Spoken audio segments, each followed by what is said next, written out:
What's up, everyone? Welcome to the Power Play with CJ. Well, it finally happened. The Edmonton Oilers traded Yakupov to St. Louis in exchange for a conditional draft pick, a third-round pick.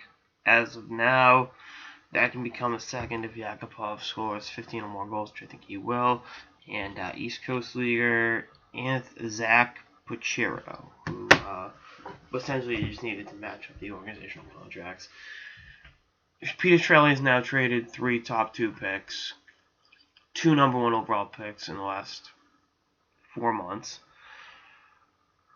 And the return on investment in all 3 of them has been, dog shit. And I get that Yakupov's value has depreciated, but the fact that they essentially got the same value for him that the Boston Bruins got for Zach Ronaldo is like, what the fuck, And I think you look at it from the perspective of St. Louis, it's a definite buy low.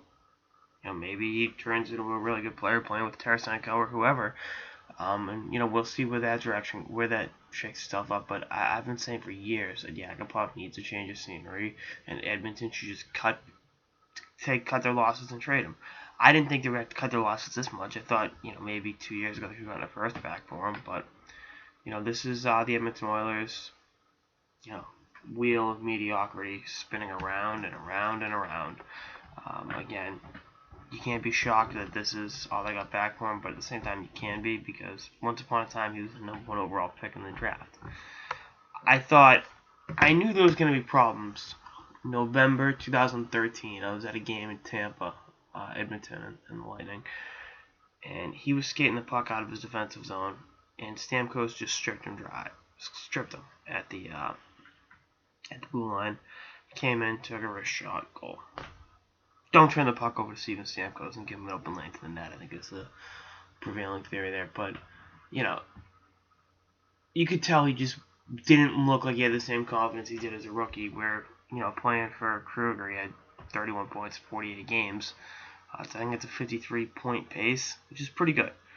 Hasn't been anywhere near that since, and, it's unfortunate that this is what it's come down to, but, I think he's going to have a great revival in St. Louis, and I think Edmonton is going to be left being like, well, what the fuck, so again, just say, so there's one tweet going around. Edmonton traded 2 number 1 overall picks for a second pair defenseman, a potential second round pick, and an East Coast leaguer.